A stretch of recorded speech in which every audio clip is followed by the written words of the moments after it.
Hello दोस्तों, जय हिंद। आज हम एक छोटा सा कॉन्सेप्ट समझने जा रहे हैं हाइट एंड डिस्टेंस चैप्टर का, या मैं यूं बोलूं कि हम उसकी ट्रिक्स वाला पार्ट जो है वो अच्छे से समझने जा रहे हैं। ठीक है, बहुत बेसिक सा कॉन्सेप्ट है। आप मेंटली ही क्वेश्चंस को सॉल्व कर लेते हैं और फटाफट से जो है आंसर लगाकर आते हैं। मतलब 5 सेकंड का समय लगता है अगर आपको ऐसे क्वेश्चंस मिलते हैं या कॉन्सेप्ट मिलते हैं जो मैं आपको समझाने जा रहा हूं। तो बने रहें हमारे साथ वीडियो में। पहला कॉन्सेप्ट हम इसमें देखें, हाइट एंड डिस्टेंस की थोड़ी सी हम बात कर लेते हैं, अगर कोई व्यक्ति पहली बार देख रहा होगा ताकि वो उसको समझ पाए।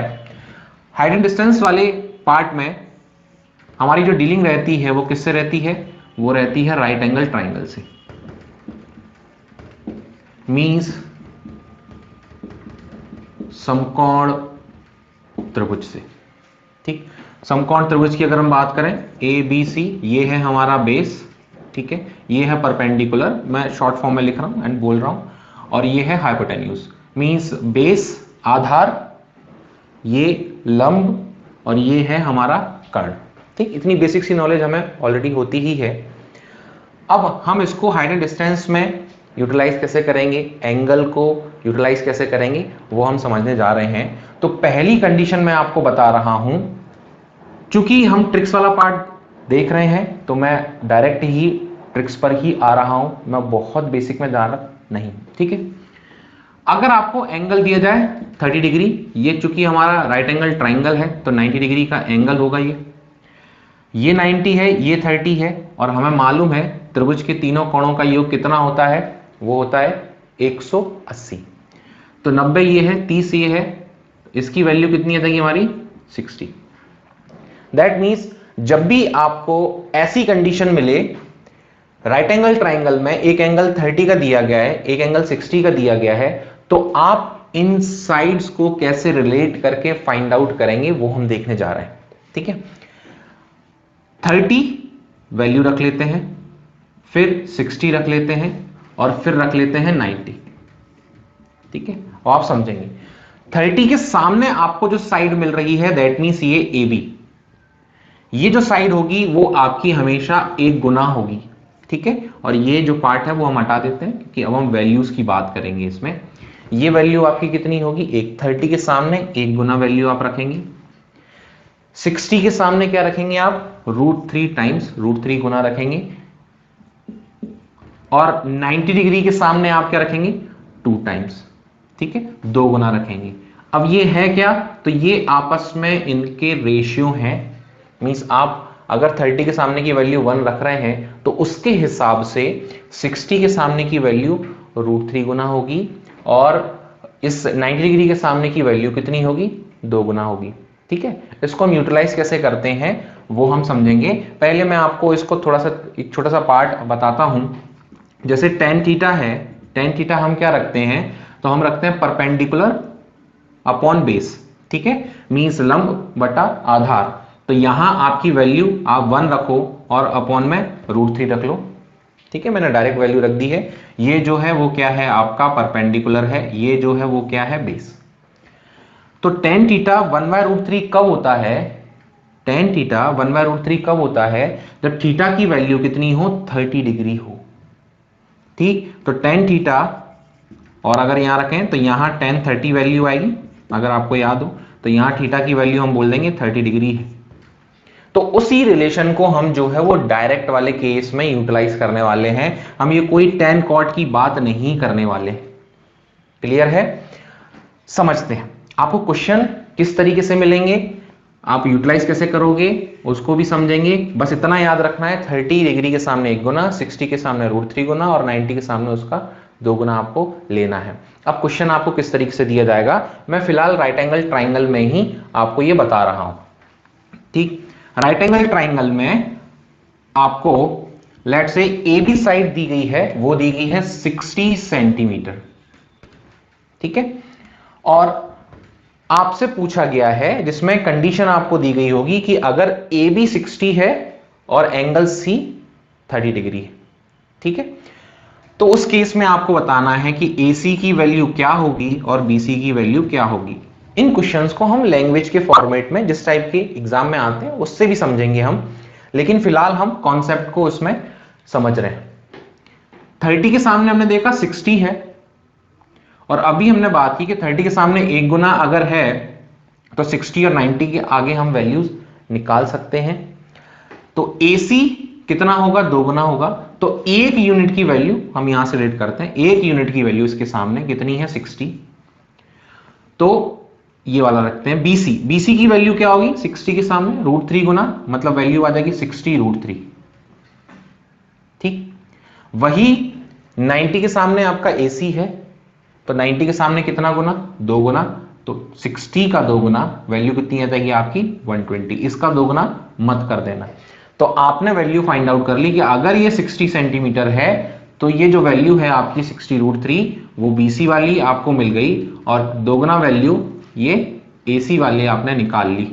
ठीक है, तो हम फटाफट देखकर ही बता देंगे कि भाई ये 60 है तो उसका √3 गुना करना है ना हमें, 60 √3, मतलब लिखने की जरूरत है क्या, बिल्कुल नहीं।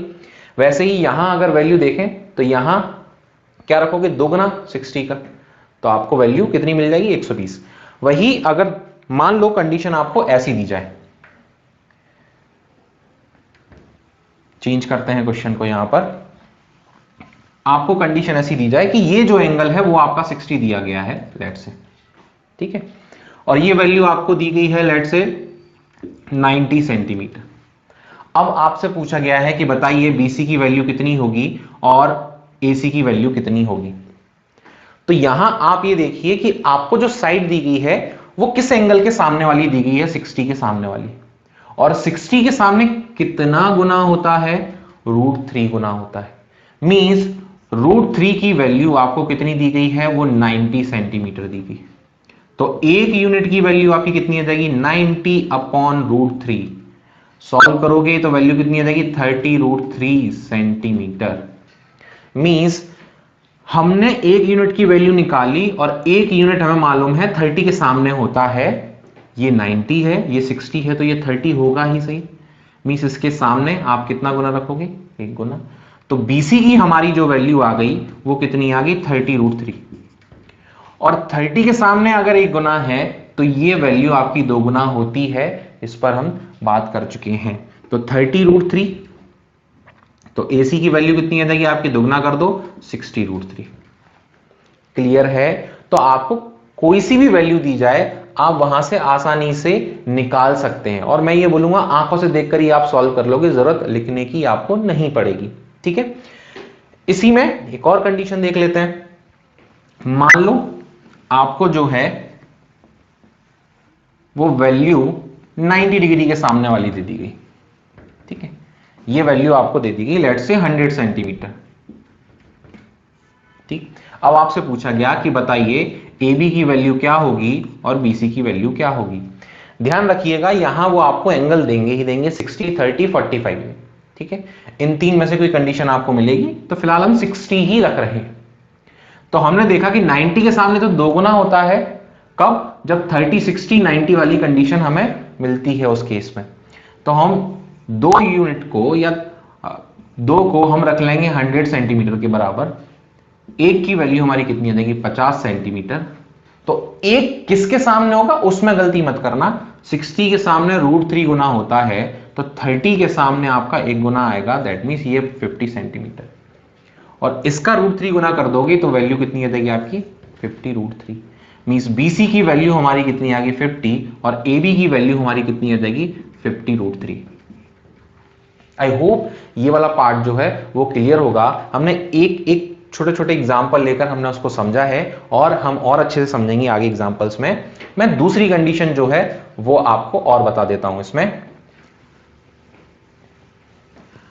इसमें दूसरी कंडीशन क्या बनेगी, मतलब हमें जो एंगल्स याद हैं उनमें अगर हम बात करें जिनकी वैल्यूज हमें याद है ट्रिग्नोमेट्रिक रेशियो के फॉर्मेट में, तो 0 डिग्री वो बन नहीं सकता, 90 हमने यहां रख रहे हैं, बाकी 2 एंगल क्या बन सकते हैं, तो 45 या 30 या 60। तो 30, 60 वाली कंडीशन में देख ही ली है। अब हम जो देखें वो 45 वाली कंडीशन को देखने जा रहे हैं। राइट एंगल ट्राइंगल में ये तो 90 हो गई होगा हमारा, वही फिक्स ही है। ये कितना होगा, तो ये आपको दिया गया है अगर 45, तो ये 90 ये 45 है, तो इसकी वैल्यू क्या होगी 45। और ज्योमेट्री की एक प्रॉपर्टी होती है कि जब ट्राइंगल में दो एंगल बराबर होते हैं तो उनके सामने की जो साइड्स होती हैं वो इक्वल होती हैं, बराबर होती हैं। तो यहां आप दोनों को 1 रख लें और ये वैल्यू आ जाएगी आपकी √2। समझो यहां पर 45 एंड 90 वाला केस अगर आपको मिलता है तो 1 1 और √2 का आपको रेशियो मिलेगा। ये अगर a है, ये अगर a है तो पाइथागोरस लगाओगे तो ये a√2 आपकी वैल्यू आएगी। उसी को हमने यहां जो है यूटिलाइज किया है। ठीक है, एंड आई होप कि पाइथागोरस के बारे में आपको नॉलेज होगी ही होगी। ठीक, क्वेश्चन कैसे मिलेगा, तो ये उससे भी सिंपल पार्ट है, 30-60 से भी सिंपल वाला पार्ट है। सीधा सीधा अगर हम रखें, यहां आपको कोई भी एक वैल्यू दे दी जाएगी, आप उसको अप्लाई करेंगे। यहां वैल्यू मान लीजिए आपको दी गई है 50 सेंटीमीटर। आपसे पूछा गया बताइए PQR में, PQ अगर 50 सेंटीमीटर है, एंगल R 45 है, तो QR की वैल्यू कितनी होगी। तो भाई ये दोनों तो बराबर ही हैं, हमारी वैल्यू कितनी आ जाएगी 50 सेंटीमीटर। PR की वैल्यू कितनी होगी, तो PR की वैल्यू इसका √2 गुना कर दो तो 50 √2, ये आपकी वैल्यू आ जाएगी सॉल्व करने पर। ठीक है, इन दोनों में से कोई सी भी दे दी जाए। वही अगर मान लो आपको ये वैल्यू दे दी जाती, ये जो है वो लेट से 200 सेंटीमीटर, ठीक है, और आपसे पूछा गया है कि बताइए वैल्यू जो है वो PQ और QR की कितनी आएगी। एंगल स्पेसिफिक दिए गए होंगे 45, ठीक, तो उसके हिसाब से अगर देखें तो आप 90 के सामने कितना रखते हो, √2 गुना, तो √2 की वैल्यू आपको दी गई है 200, तो एक यूनिट की वैल्यू √2 का डिवाइड कर दो तो वैल्यू कितनी आ जाएगी 100 √2, और ये एक एक यूनिट ही, ये √2 होता है हमारा यूनिट में, तो एक यूनिट की वैल्यू हमारी कितनी आ गई 100 √2, और ये भी वैल्यू हमारी कितनी आ जाएगी 100 √2। ठीक है, तो ये एक छोटा सा बेसिक सा कॉन्सेप्ट है जिसको हम क्वेश्चंस में अप्लाई करेंगे। ठीक, आई होप कि हमने अभी जो क्वेश्चंस या जो हमने कॉन्सेप्ट समझा है वो आपको बिल्कुल क्लियर होगा। हम फटाफट क्वेश्चन से जो है स्टार्ट करते हैं। आप एक बार क्वेश्चन पढ़ें, सॉल्व करें, देन फिर आप सोल्यूशन देखेंगे मेरा, और मुझे नहीं लगता कि आप अब नहीं कर पाएंगे, कॉन्सेप्ट जो है वो आपका क्लियर हो गई होगा। और अच्छे लेवल वाले जो क्वेश्चंस आते हैं उनमें कैसे अप्लाई करेंगे वो जानने के लिए बने रहे हमारे इस एपिसोड में, क्योंकि इसके बाद जो दूसरा एपिसोड रिलीज होगा उसमें हम बहुत अच्छे क्वेश्चन सॉल्व करेंगे। क्वेश्चन में बोला गया है a ladder is lying resting on a 10 metre high wall if it makes an angle of 60 degree with horizontal. Hindi में मातृभाषा में बात करते हैं हम सीधी सीधी सी। भाई ये क्या है, सीढ़ी है, ठीक है, वो रख दी गई है किसके ऊपर, एक वॉल के ऊपर। अब हम ये मान के चल रहे हैं कि वॉल जो है 90 डिग्री के एंगल पर होगी। अब ये मत बोलना कि सर हम नाप के आधा है क्या, 89 डिग्री तो नहीं है, तो भाई हम 90 मान के ही चलेंगे। उसने बोल दिया वॉल है तो कोई रिस्क नहीं लेगा, झुकी हुई मीनार जैसा नहीं है। ठीक है, तो 90 डिग्री अपने को लेकर चलना है। वो ये बोल रहा है makes an angle of 60 degree with horizontal, तो ये जो सीढ़ी है, ये जो सीढ़ी है वो कितना एंगल बना रही है, 60 डिग्री का एंगल बना रही है, किसके साथ में, हॉरिजॉन्टल के साथ में। ठीक है, then the distance between foot of ladder and wall is, ये जो इसका बेस पॉइंट है और जो लैडर का फुट पॉइंट है, इनके बीच की डिस्टेंस आपको बतानी है। अगर वॉल जो है वो कितनी हो, 10 मीटर हाई हो। मुझे मालूम है आपने सॉल्व कर लिया होगा, आंसर आपका आ चुका है, आ ही चुका है ना। 10 मीटर है, 60 के सामने है तो √3 गुना होगा, तो एक यूनिट की वैल्यू कितनी आ जाएगी 10/√3, और इसको लिखने की जरूरत नहीं है, पाप लगेगा पाप। ठीक है, तो एक यूनिट की वैल्यू 10/√3, सीधा सीधा भाई आंसर, मतलब तुम टिक करके ही आ जाओगे। ठीक है, ऐसे सिंपल सिंपल क्वेश्चंस जो हैं एसएससी कभी कभी पूछ लेता है। ठीक, प्री में तो पूछता ही है एटलीस्ट। ठीक है, आगे बढ़े इसमें। आई होप आपने जो है सही किया होगा। इसमें देखो अगर मैं बात करूं थोड़ा सा टर्म्स की जो हम यूज करते हैं इसमें, ठीक है, क्योंकि मैं सिर्फ कॉन्सेप्ट की बात कर रहा था इसलिए मैंने आगे की कहानी स्टार्टिंग वाली नहीं बताई आपको। ठीक, जब हम क्लास में पढ़ते हैं तो बिल्कुल बाकायदा बेस से कहानी बनाकर पढ़ते हैं। ठीक है, एक जो है वो मजनू है जो लैला को ऊपर से झांकता है। ठीक है, वो कहानी अलग है, चलो अभी हम वहां मजनू और लैला में नहीं जा रहे हैं। ठीक है, ये जो एंगल होता है जब आप नीचे से ऊपर देख रहे हैं, तो इस एंगल को हम बोलते हैं एंगल ऑफ एलिवेशन। आप तो इतना याद रखो, ठीक है, वैसे मजनू लैला वाली कहानी से रट जाता है। एंगल ऑफ एलिवेशन, ठीक है, इसको हिंदी में क्या बोलते हैं? उन्नयन कोण। ठीक, हिंदी में लिख लेना। इसके बाद वही दूसरा वाला पार्ट पी क्यू आर, ठीक है, सिर्फ टर्म है वो हम देख लेते हैं। ऊपर से अगर कोई नीचे देख रहा है तो वो किसी एंगल पर देख रहा होगा, ये एंगल आपका फाई है। ठीक, तो ये जो एंगल है फाई, वही सेम ये एंगल बनता है आपका फाई। मतलब ये दोनों एंगल होते सेम है, लेकिन इनके नाम अलग अलग हैं। क्यों? क्योंकि एक में आप नीचे से देख रहे होते हो और एक में आप ऊपर से देख रहे होते हो। ठीक है, तो इसको हम बोलते हैं एंगल ऑफ डिप्रेशन। ठीक है, अवनमन कोण, अवनमन कोण और उन्नयन कोण। ठीक है, लिखने की जरूरत नहीं है, मैंने बोल दिया है। ये दोनों एंगल क्यों सेम होते हैं? ये ज्योमेट्री की प्रॉपर्टी हमें मालूम होनी चाहिए। दोनों पैरेलल लाइन के बीच में एक ट्रांसवर्सल लाइन कट कर रही है, तो एकांतर कोण बनते हैं, अल्टरनेट एंगल बनते हैं। ठीक है, तो बस आपको ये टर्म याद रखने हैं, अभी हम इसमें और डेप्थ में नहीं बात करने वाले।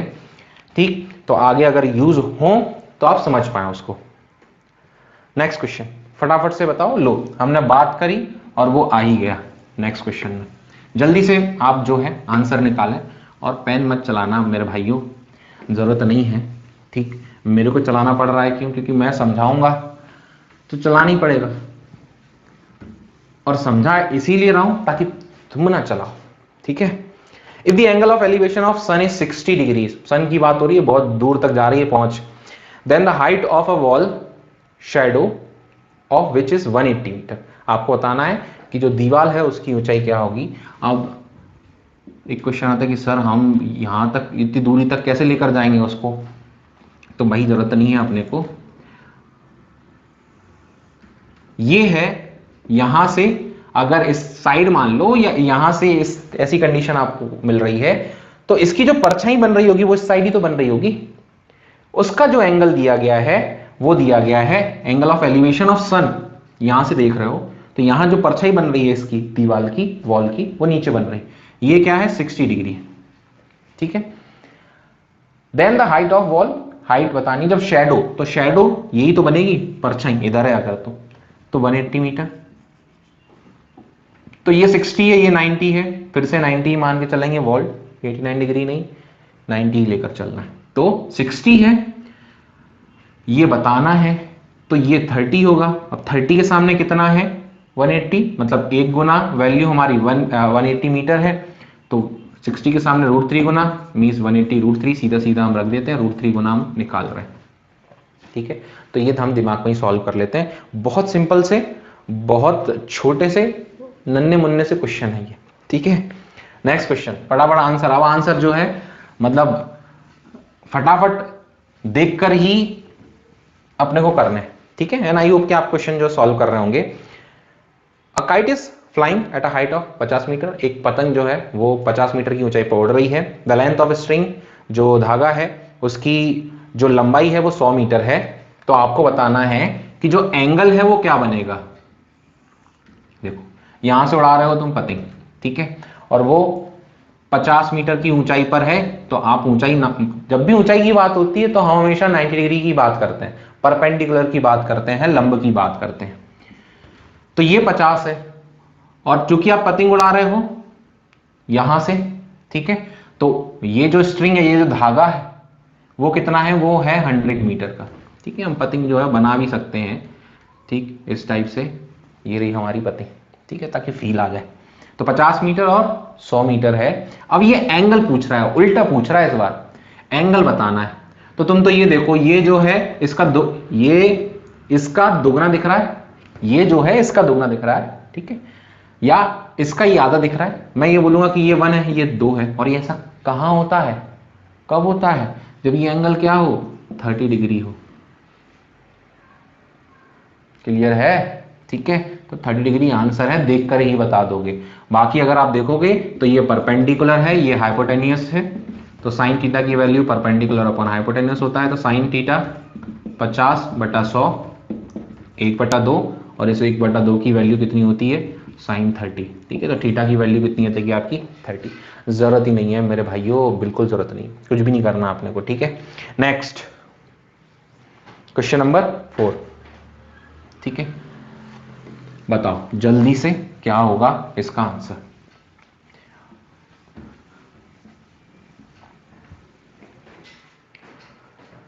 इसमें बोला गया है 1 flies a kite with a thread 150 metre long. ठीक है, एक जो है काइट उड़ा रहे हैं, पतंग उड़ा रहे हैं। ठीक है, 1 पर्सन होना चाहिए। चलो ठीक है, एक पतंग उड़ा रहे हैं 150 मीटर लॉन्ग वो थ्रेड है। If the thread of the kite makes an angle of 60 degree, 60 degree का एंगल आपको दिया गया है with the horizontal line, then height of the kite from the ground assuming the thread to be in a straight line. तुम नहीं भी बोलते तो भी हम करने वाले थे। ठीक है, हालांकि ऐसा कभी जो है वो झोल देखने को मिलता है जब हम पतंग उड़ाते हैं, लेकिन भाई हमें सीधा मानना है, भावनाओं मत बह जाना तुम। ठीक है, तो यहां जो एंगल है वो कितना है 60 डिग्री है। ठीक है, 150 मीटर की लंबी थ्रेड है ये। ठीक, पूछ क्या रहा है, हाइट पूछ रहा है, हाइट बतानी है। तो 60 है, ये √3 गुना होगा। ये 30 है, ये 1 गुना होगा। ये 90 है, तो सीधा सीधा 2 गुना वैल्यू मिल रही है। 1 यूनिट की वैल्यू 75, तो ये 75 आ गई। लेकिन इसके बारे में नहीं पूछ रहा, इसके बारे में पूछ रहा है। तो ये वैल्यू कितनी आ जाएगी 75√3। और मुझे नहीं लगता कि आप जो है इसको नहीं सॉल्व कर पाएंगे। देखो थ्रेड की बात हो रही है तो 90 डिग्री के सामने की बात हो रही है, उसका सीधा सीधा आधा कर दो दिमाग में, और 60 के सामने हमें निकालना है तो उसका √3 गुना कर दो। ठीक है, चलो बढ़ते हैं। आई होप कि आपने जो है आंसर बिल्कुल सही निकाला होगा। तो मेरी तरफ से आपको जो है ढेर सारी पप्पियां और झप्पियां। ठीक है, चलो next. A pole is broken by the storm of wind and its top struck the ground at angle of 45। फिर से मातृभाषा में समझा रहा हूं। एक पेड़ था, बहुत तेजी की आंधी आई। ठीक है, और वो बेचारा पेड़ जो है वो टूट गया, यहां से टूट गया। ठीक, तो वो जो उसका टॉप है वो 45 का एंगल बना रहा है, और हम ये मान के चल रहे हैं कि जो पेड़ है वो 90 डिग्री वाले एंगल पर है। मानना ही पड़ेगा तुम्हें। बोला गया 45 डिग्री का एंगल है, और यहां से यहां तक की जो दूरी है वो कितनी है 25 मीटर की, 25 मीटर की। ठीक है, from the foot of the pole. ठीक है, पोल के फुट से, और पोल की बात हो रही है, हम पेड़ की बात कर रहे थे, एक ही बात है। ठीक है, height of the pole before it was broken was, जब तक ये टूटा नहीं था पोल। ठीक है, तो इसकी जो हाइट है वो आपको बतानी है कितनी होगी। तो ये A B C और D रख लो, हालांकि जरूरत नहीं है। ये 45 है तो ये 45 होगा बिना कहे। अगर ये 25 है तो ये 25 होगा, और ये 90 के सामने ये वैल्यू 25√2 आएगी। पूछना मत क्यों भाई, ये 1 गुना है, ये 1 गुना होता है, ये √2 गुना होता है कब 45 वाले केस में। और यही पार्ट तो टूट कर आया है यहाँ। ठीक है, ये छोटा दिख रहा है, ये बड़ा दिख रहा है, भावनाओं में मत बहन। तो ये वैल्यू आएगी 25√2, यही तो आएगी 25√2 आपकी वैल्यू। ठीक है, तो ये पूरी जो हाइट है वो हमारी कितनी आ रही है, तो 25 और 25√2, 25 प्लस 25√2, तो वैल्यू कितनी आ जाएगी 25 1 प्लस √2। फटाफट चेक कर लो आंसर क्या होगा। तो आंसर हमारा जो आएगा वो कितना आ जाएगा B। ठीक है, आई होप कि ये जो बिल्कुल बेसिक, बिल्कुल नन्हे मुन्ने से जो क्वेश्चंस थे वो आपने डायरेक्ट सॉल्व किए होंगे, जिसमें जरूरत नहीं पड़ती है। ये 45 है, ये 25 बोल रहा है, तो ये 25 होगा, ये 25√2, इतना दिमाग हम चला लेते हैं। ठीक है, इन दोनों को ऐड कर देना है, 25 बाहर आ जाएगा, 1 प्लस √2 कर लोगे तुम दिमाग में। ठीक, कर भी लिया होगा तुम लोगों ने। तो फिलहाल के लिए इतनी काफी है, आगे हम जो है ऐसे ही टॉपिक्स लेकर आते रहेंगे, और अब हम आते ही रहेंगे।